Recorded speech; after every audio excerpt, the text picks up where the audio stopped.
You're listening to KCIW 100.7 FM, and this is a special KCIW News Report. I'm Lori Gallo Stoddard, and you may recall earlier this year, Curry County Commissioner Chris Pash asked Commissioner Court Boyce about accusations of corruption. It happened during a Board of Commissioners meeting. Mr. Pash revealed that he had a copy of an email dated February 6th and sent by Mr. Boyce to a Curry County citizen. In that email, Mr. Boyce claimed that Mr. Pash was corrupt. Not only that, the email also claimed Commissioner John Herzog was weak and that Treasurer David Barnes was, in Boyce's words, fully running Curry County. You can see a copy of that email on the KCIW website, and its bold accusations prompted KCIW to take a closer look at what really is going on at Curry County's government offices. Is there corruption in Curry County? Is our treasurer really pulling the strings of one of our commissioners? KCIW interviewed more than a dozen people for this report, including former and current elected county officials and employees, as well as citizen volunteers. They tell us stories of elected officials padding their retirement, possible election fraud, favoritism, nepotism, and fear for their jobs. There are people who work in Curry County government who say they're scared of some of our elected officials, and they're scared to talk about it because they're scared of losing their jobs. I'm Lori Gallo Stoddard in the KCIW newsroom, and this is a special report, Curry County Government Behind Closed Doors.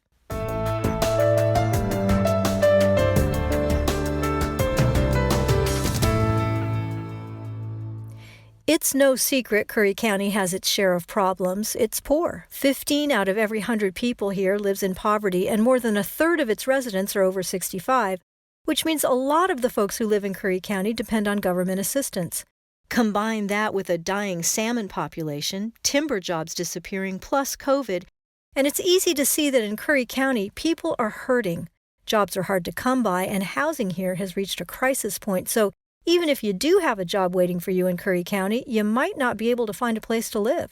That's why doctors, nurses, teachers, and other professionals who would like to live here can't.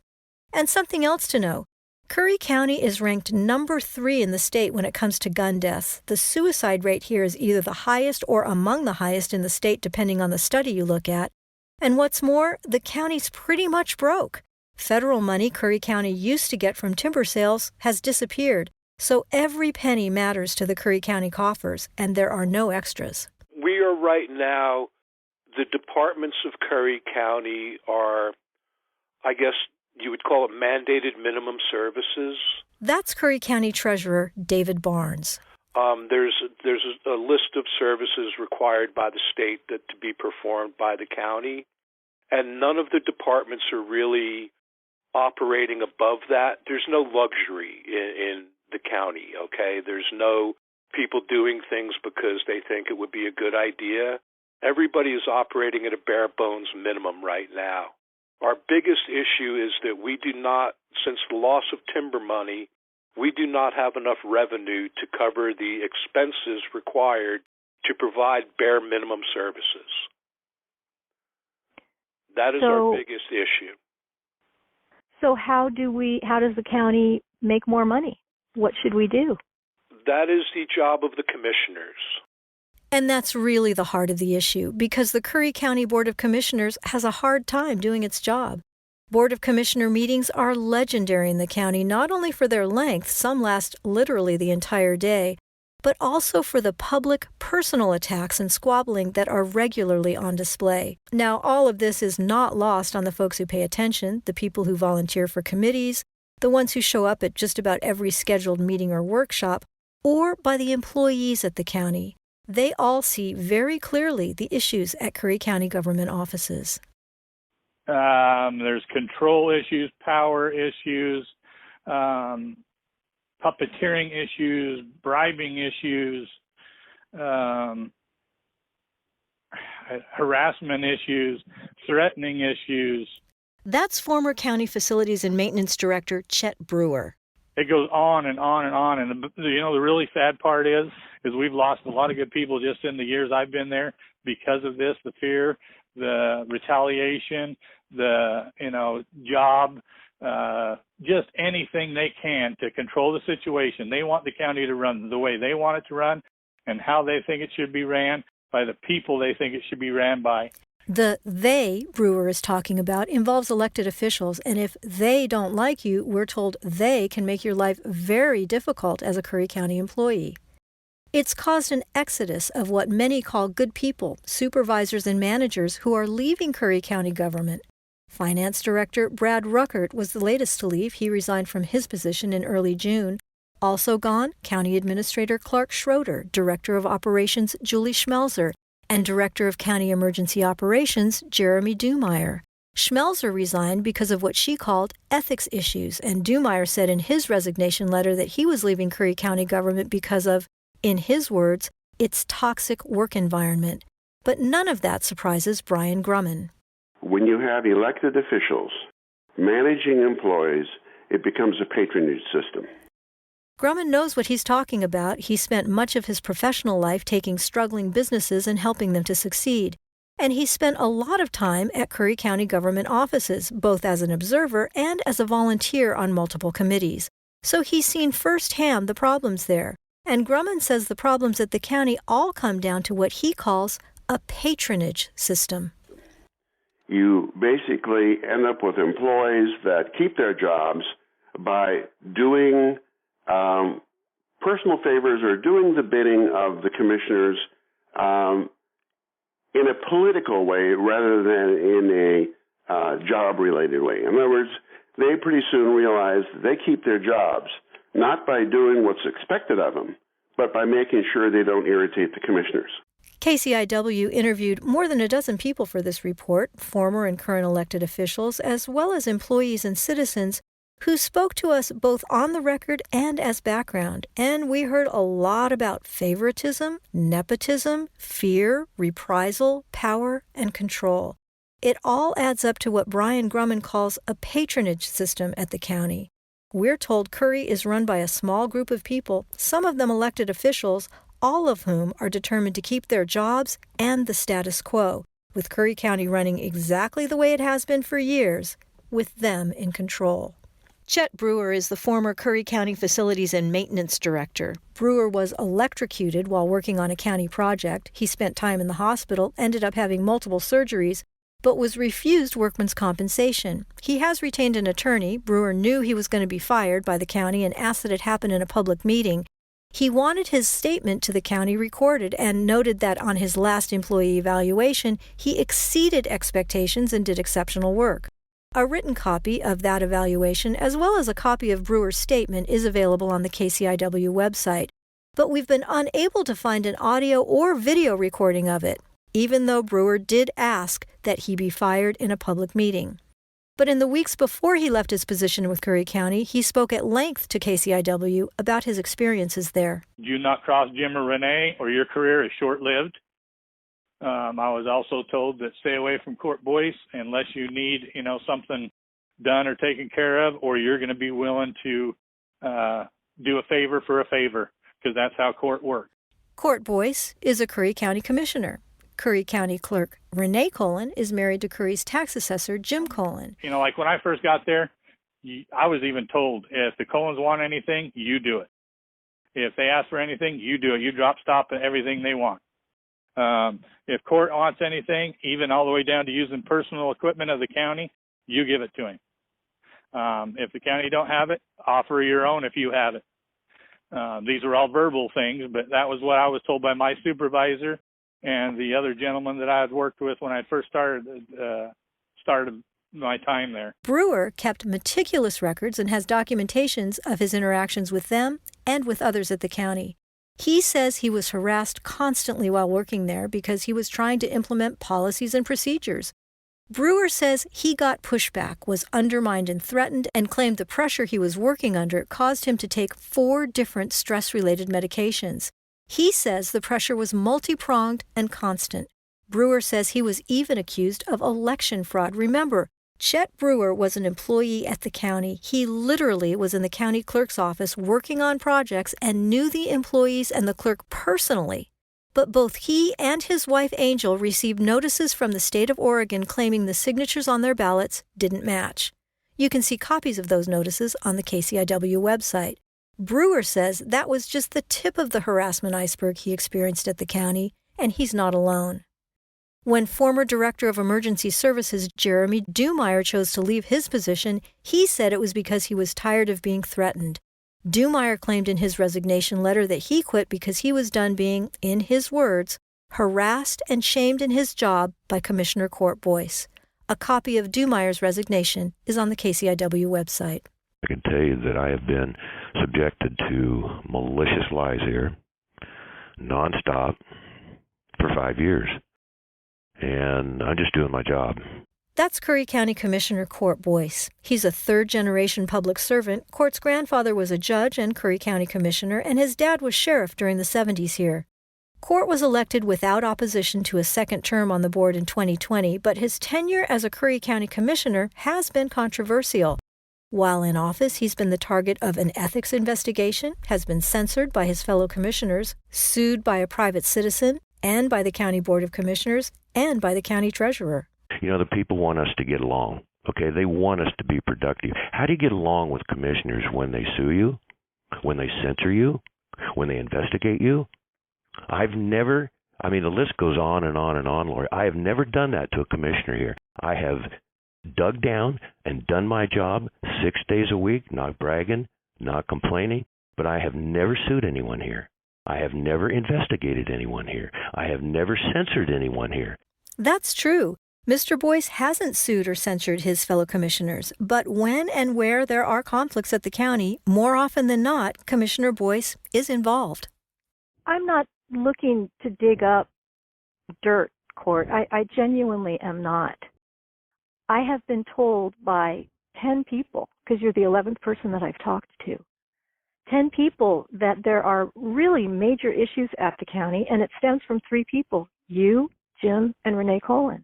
People talk about bullying, they talk about harassment, and I'm just gonna ask you again, are you a bully, Court?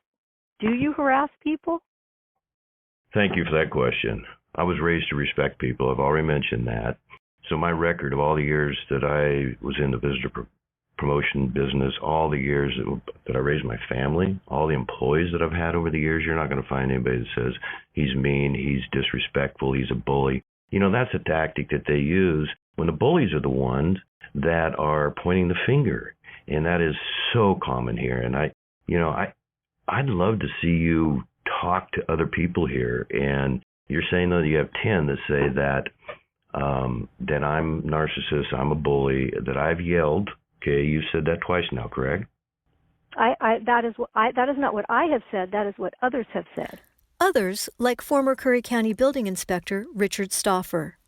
So what is your experience with regard to Commissioner Boyce and his position and how he works with department heads and employees at the county?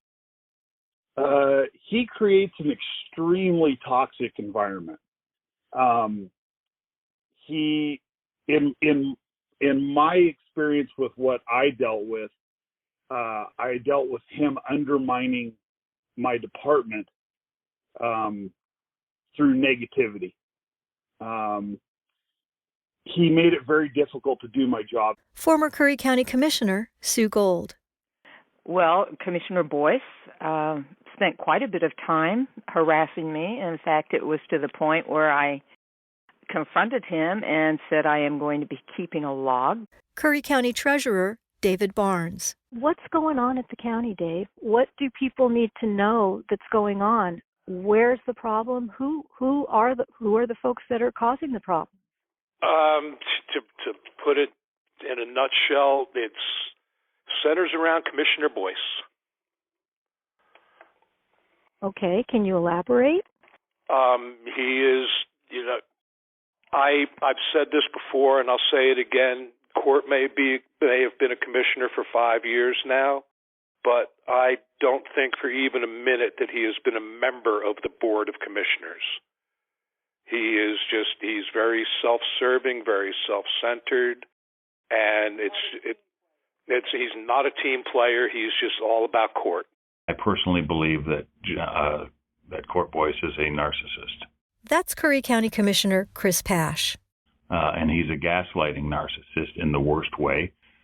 Mr. Boyce denies he's a narcissist and says others are to blame for the issues at the county. In fact, Mr. Boyce insisted we include his allegations of profanity involving Curry County Treasurer David Barnes and Commissioner Chris Pash.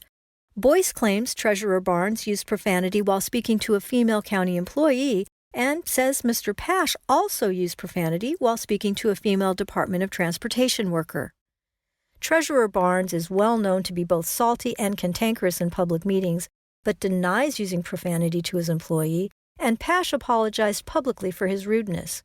But what's happening in Curry County may actually have crossed the line from rudeness into corruption, because according to Commissioner Chris Pash, there may have been election tampering here.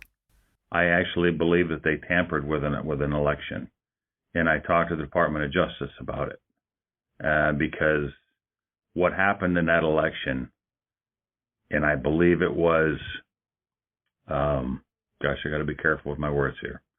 I believe it was a coordinated effort between several people. You may recall that in 2020, former Curry County Commissioner Terry Hanscom was elected to the position of treasurer. His opponent was Elizabeth Nikitin, who ran unopposed until literally the last moment. Hanscom filed his candidacy papers just 3 hours before the March 10, 2020 deadline, and he did win the election by 6 percentage points. But then he later refused to show up to train for the position. And then Terry Hanscom actually quit the job as treasurer before taking the oath of office. Remember, this was a former county commissioner who filed at the last minute and was elected to his seat, but didn't want the job. Hanscom's opponent, Elizabeth Nikitin, was furious at the time, and she told the Curry County Board of Commissioners she thought the election had been rigged.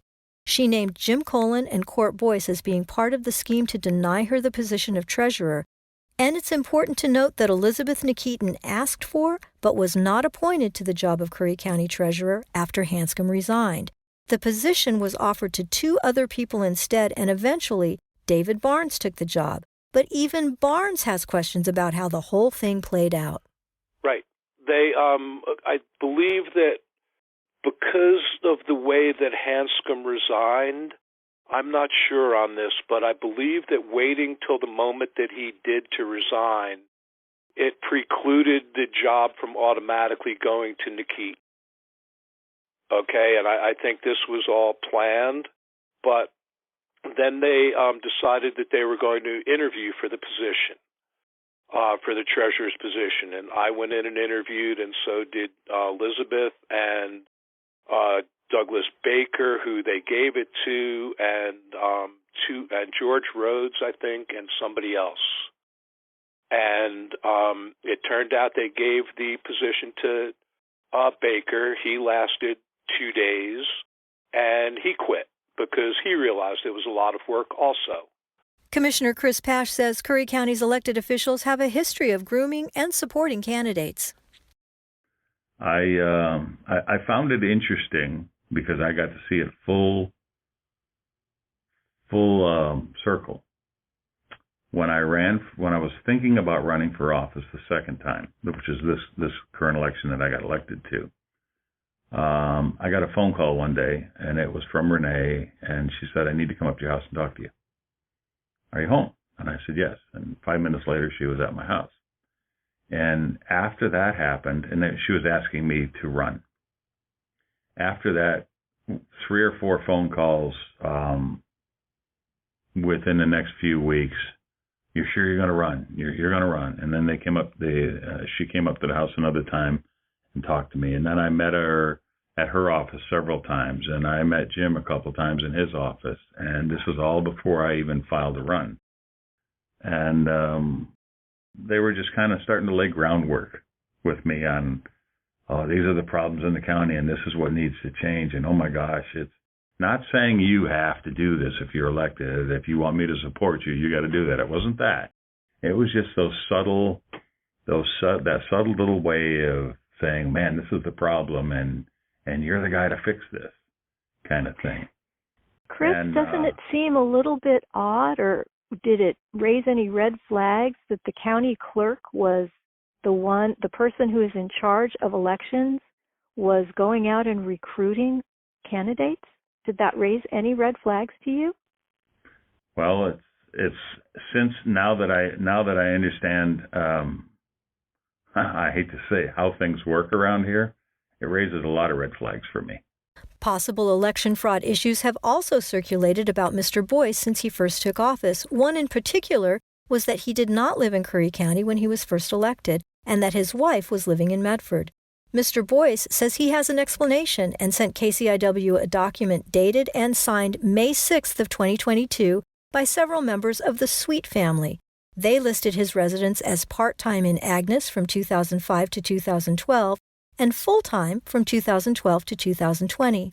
The document says Mr. Boyce served as a caretaker and project improvement manager for their property. A copy of that note is on the KCIW website. You sent me a note that was dated in May of this year saying that you were living at the Sweet Ranch part-time from 2005 to 2012 and then full-time from 2012 to 2020. But you ran for Jackson County Commissioner in 2010. And so I'm just wondering if you were in Jackson County or if you were in Curry County. Well, the letter speaks for itself. I was constantly, Lori, going back and forth. I still spend a little time at my old lodge on the Rogue River Wilderness. My good friends purchased that lodge. I was a resident of Jackson County for a short period of time. Those relationships that I built and running, I had some friends over there. Good exposure because of my time on the river, my time at the lodge. A lot of friends in the Rogue Valley. They said, "Why don't you run for commissioner?" I didn't do too bad. I think I spent a total of $600. I didn't intend to win or didn't have any thoughts that I would win, but it was a very good experience. Now, those relationships are helping me govern, doing my part to properly govern Curry County. I'm telling you again, I have never yelled at anyone. Okay? I have never raised my voice, never used profanity, never threatened anyone's job. But former Curry County Commissioner Sue Gold says that's not true. She says Boyce threatened her. Gold says after deciding to run for re-election, she found a note from Commissioner Boyce taped to her office door. The day after I filed, I got this note on my door from Boyce, just going on and on and on about all of these things that I had done or I had not done, a lot of defamation type of things. And he not only put it on my door, but he sent it out to all kinds of people in the county. That note from Commissioner Boyce, which was taped to Commissioner Gold's door, asked her to immediately resign, claimed she worked part-time, used words like disgraceful, horrible, failure, and awful, along with threats of what Boyce called exposure of Gold's record by Timber Unity. A copy of this letter is on the KCIW website, and it's similar to other letters that Mr. Boyce has written about other people. One of those letters was published in the Curry Pilot newspaper and targeted former Curry County building inspector Richard Stauffer. Stauffer had been hired as an inspector over Mr. Boyce's objections. A copy of that letter is also on the KCIW website. My first day on the job, I was greeted by Commissioner Boyce in front of the whole building department, and he wanted to know if I had read a letter that he wrote to the citizens of Curry County via the local newspaper, and I said I had heard about it, and he laughed and said, "Welcome to Curry County." So that was my first day on the job of kind of seeing how things were going to be. What was the letter about? What did the letter say? The letter was about the county hiring me and the fact that I wasn't a qualified building official, that I had no qualifications, should never have been hired, where I'm a licensed building official. I have multiple trade licenses, multiple inspection certifications, and I've been in the trades for 32 years, managing multi-million-dollar budgets. So I have a lot of experience. Commissioner Boyce says he has a different recollection of Stauffer's first day. You brought up the Stauffer situation. He was incompetent. I'm not going to protect him. It is true. I was not biased in the beginning, but when I saw he couldn't do the job and the county was paying a fortune into keeping him afloat, no, I wanted him gone. Court, you were biased in the beginning. Before he even stepped foot in county offices, My You job wrote is a letter. to analyze. Wait. You didn't give him a chance.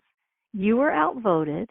You wrote a letter. You published it in the pilot, saying that you thought he was not qualified and that you disagreed with the board's vote to hire him through Schroeder. And when he got there, he says that the first thing that you said to me was,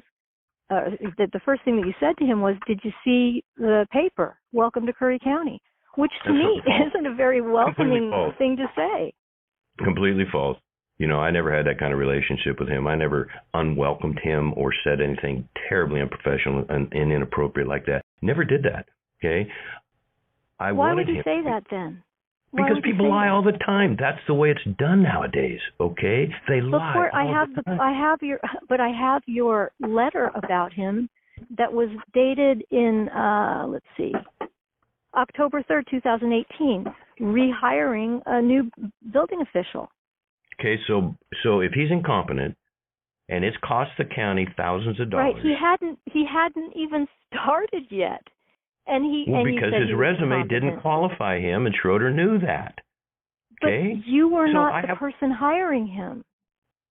That is not the job of the commissioners. The commissioner's job is to set policy, not to hire people. Oh, I totally disagree with that. If I had it to do over again, I would make sure that every single applicant come before the Board of Commissioners.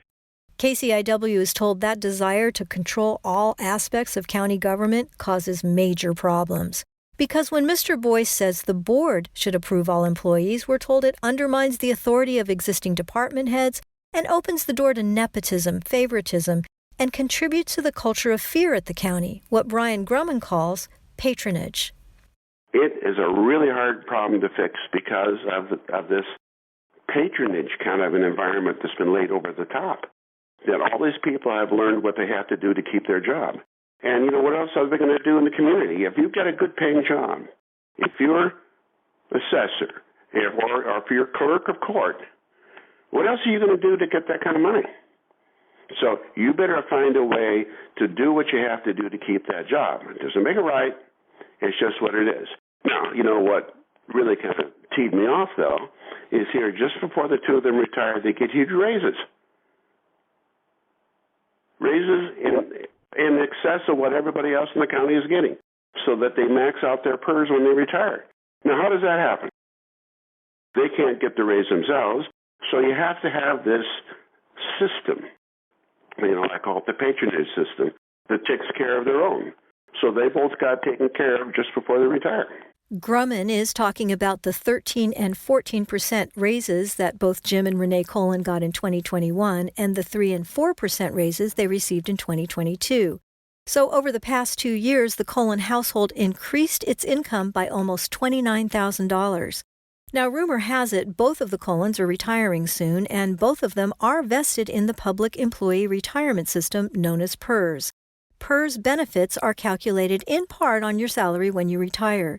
Jim Colin's current salary is $81,885 per year, and Renee Colin earns $79,310 a year. KCIW reached out to both County Clerk Renee Colin and to Assessor Jim Colin multiple times for our report, but have yet to hear from either one of them. There should be separation of things, and I know in rural counties, because they're very limited in the amount of people that you have to choose from for elected offices. Curry County Commissioner Chris Pash. But to have a husband and a wife, one is the assessor and deals with properties and transfer of properties and assessment of properties and those kind of things, and his wife is the county recorder. And that just, to me, I don't know, maybe state should look at, or county, I don't think it could be county government, but state and federal government should look at that separation, because, and I'm not saying there's anything to that, don't misunderstand me, but it sure has a poor visual effect when you're seeing all this other stuff happen. It just doesn't look good. Well, I've been told that we are 18 years behind in assessments for Curry County. Is that correct? Have you heard that? Do you know anything about that? I have heard that. Actually, that came from Assessor Colin. Now at the last budget committee, he says he's down to, I believe, 10 or 11 years behind. But imagine the millions and millions of dollars that has cost into the general fund and the taxing districts of this county. Because if you're not collecting the tax, that is costing the districts and inevitably the county and the sheriff's department millions and millions of dollars. So Curry County's government uses property tax dollars to help fund its operations, and Curry County is behind on its tax assessments. The county is running in the red financially, and all of that is reportedly entrenched in a patronage system. Brian Grumman says that it's going to be really hard to change the culture or the system here. Fixing this is not an easy thing to do.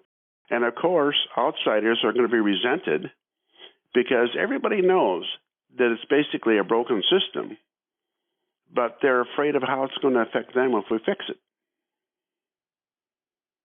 I mean, all these people that own property that aren't being assessed the proper valuation because we haven't done a lot of assessments in 20 years in some cases or more. They're going to find out I built that garage. They're going to find out I did this. That ends up that threatens a lot of people. And that seems to be another problem with Curry County's government. KCIW is told there are rules, but they're not followed by everyone. The elected officials reportedly turn a blind eye for friends. So permits and fees are waived. And elected officials also reportedly regularly override department heads and supervisors, reversing or confusing decisions and making it tough for employees to figure out what to do or who to please. Brian Grumman says, in his experience of making organizations successful, that's a mistake. So that's number one, the biggest rule. You can't have a system where the management of an organization is not focused on productivity and actually doing a service, because the county government is a service organization, basically. So it should be focused on providing those services to the population in general, not serving the commissioners. And that's what happens when you have the commissioners doing it. The problem you get into, like I said, is also that the commissioners change every so often, so that it really puts strains on any system as if it's a patronage system, that suddenly the person that I'm doing favors for is not there anymore, and I have to do favors for the new person, so everybody's off balance. That issue of commissioners coming and going by elections is why former Commissioner Sue Gold believes the county should be run by a full-time administrator, overseen by commissioners who are paid a small stipend. I am a firm believer, and I can't say this enough, a firm believer in having a manager manage the county. Why is having a non-elected county operations manager or supervisor so important to you? Because they have the training, number one. Number two, there's more consistency. They're not elected every 3 or 4 years, so they're not dependent upon the voters. And they're answerable to the commissioners. I realize that. But we just need the expertise when you're handling that much money, and we're talking millions of dollars, and this is taxpayer money. You need to have someone that knows what the heck they're doing. And that's why in April of 2018, Gold and then Commissioner Tom Huxley voted to hire Clark Schroeder to assume the position of county administrator. Mr. Boyce opposed the hire. Later that year, Commissioner Pash was elected to Huxley's seat, and one of the first things the new board did was to terminate Schroeder's position. Gold voted against the move. Others on the board felt like they knew how to run the county better than those who were trained to be administrators. And I felt very strongly, in fact, so strongly that I lowered my salary for 2 years, that there should be an administrator, because those running for commission, there really are no requirements for an individual running for commission. So I felt very strongly that there should be an administrator, and that's what I ran my campaign on, and I would run it again the same way if I were to run again, because I think that there needs to be a professional that's running a county of our size. Now, that's my personal opinion. That's also the opinion of many others who would agree with me. Brian Grumman says that Schroeder's position created a conflict between the people who wanted the rules to be followed and the old guard, the old boys club, who wanted things to stay the same. And remember, he knows what he's talking about. Grumman made a living turning failing businesses around, and he was a volunteer at the county when Administrator Clark Schroeder was there. He came in, and I thought he was doing a wonderful job. But Clark made the mistake of going out and trying to enforce the rules and regulations of the county. And what happened, of course, people would then call up court and complain that he was coming up and he's going to make me get a building permit. He's going to make me do this and that. Legitimate things that Clark was trying to do, and court would get in and interfere. And as a result, the whole thing came to a head. I think if you remember, there was a court case where Clark was trying to insist that court basically follow the budget and not spend money that wasn't within the budget. And the whole thing kind of blew up, and the result, Clark was fired. But, fired for doing his job. And I don't know how else he could have tried to get his job done. So I was pretty upset with court's heavy-handed, I know best kind of an attitude on that whole thing. Interference with your job, harassment on the job, retaliation, and the stress that comes from working in a toxic environment has an effect on the people who work at the county offices. Morale is low, gossip is high, but good jobs are hard to come by in Curry County, and County Treasurer Dave Barnes says that's why he believes employees stay, even though they're afraid of some of the elected officials there. Why would employees of the county be afraid of one of the commissioners? Because he controls whether they work or not. This is Curry County. There's very few positions for finance people, for human resources people, for planners, or for building people or anything else. If you don't work, if you have a job for the county, there's very little chance that you're going to get a similar position in another corporation in the county. There's just not the jobs there. If you look at it, who has human resources departments in this county except for South Coast Lumber and the hospital and the county? I'm not saying that, I'm not implying that human resources is fearing for her position. I'm just using that as an example. There's very few finance directors in the county. There's very few people who work in, promoting tourism and industry. There's very few people, there's no other jobs if you were a planner or a building inspector or something like that. So, there's not a lot of other work out there, and Commissioner Boyce knows this. He, I know for a fact that he's been attempting to get another group to come in and take over the economic development department. He's threatened to get rid of the finance department before and threatened Mr. Rickards, the finance director's job. He believes that he is the king and he can do whatever he wants. People afraid of me, that is really baffling, incredibly baffling. I'm the most people person you'll meet in a long, long time. I have relationships on both sides of the political aisle, and I could give you plenty of examples. Would it be better and easier for them if I was gone? No.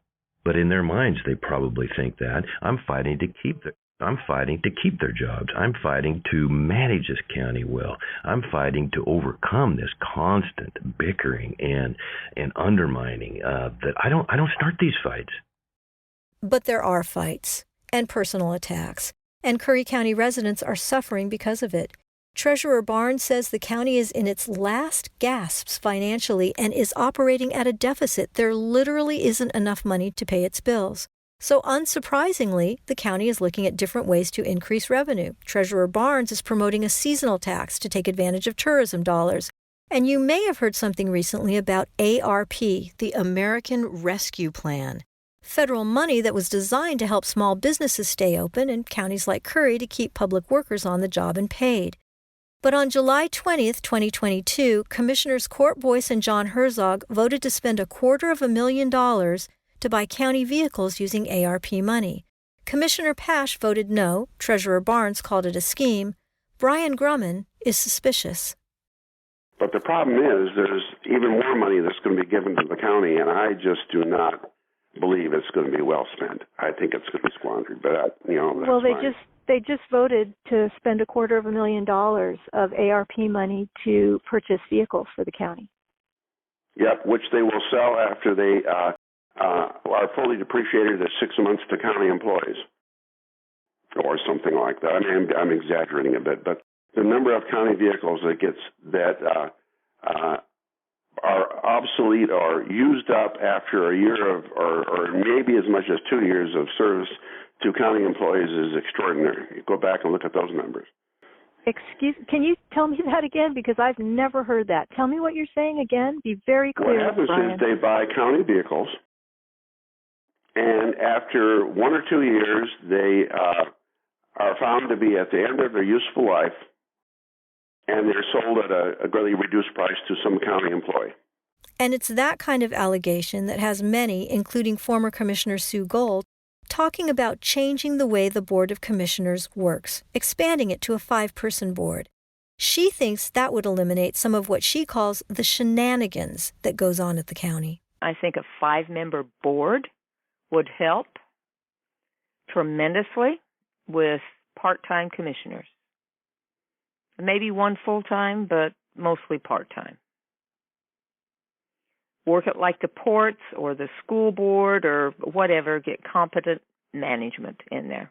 Commissioner Chris Pash also believes a 5-person board would be a better way to govern. The public needs to understand what's happening in this county.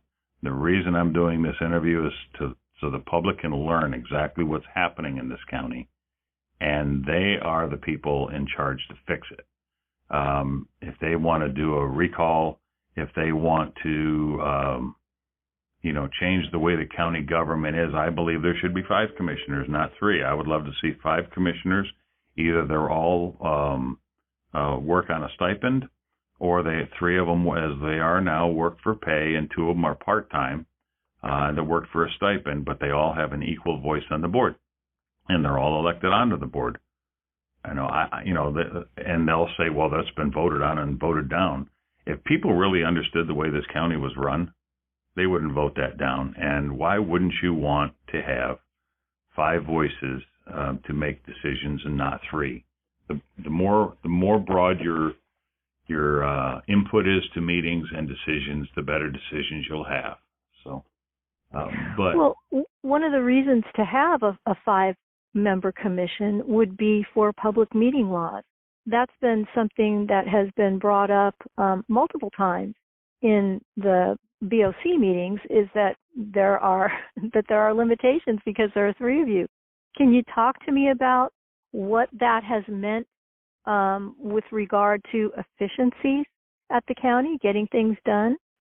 Well, and that's the other thing, is we really can't get a lot done, and I'm the one that's been pushing that forward to have 5 commissioners, and one of the big reasons for that is that 2 commissioners can actually sit in a room and work on ideas and develop those ideas, rather than having a secret meeting behind closed doors or trying to come up with ideas on our own and then having it done on a Wednesday afternoon in a workshop.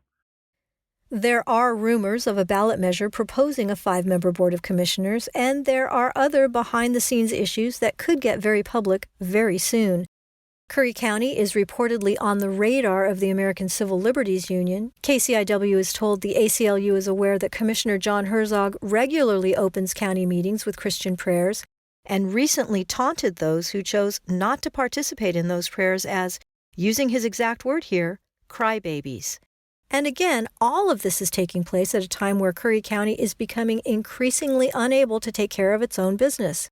The county's public health services are already in the hands of the state, and Treasurer Barnes says he wouldn't be surprised if the state took over all of Curry County's services. In fact, KCIW is told the governor's office has its eye on Curry County right now. Brian Grumman says that's a good thing. If it happened, I think that's the best thing that could happen, because it's the only way you're going to break up this incestuous kind of environment we've got here. And, in saying this, I'm probably giving you the wrong impression. There are not bad people working in the county. There are just people that have adapted to the environment they're in and work in that environment. Some of those people would probably do very well in a formalized form of management, where people are held accountable for their actions and you have to enforce policies and procedures and all the rest of it. I don't know that. I'm just saying that the change would be substantial, and if the state came in, it would certainly, it might not. I was going to say it would break up the patronage environment, but the state is the state, and some of these threads go upwards as well as downwards as far as one hand washes the other. Former Facilities and Maintenance Director Chet Brewer says that patronage system is going to be tough to get rid of. It gets so hard fighting a fight by yourself against the Colons in court. It's just the stress, the bullshit, the crap, the covering, the worrying about your job, the worrying if you're doing what's right, wrong. Nobody truly knows what they're doing.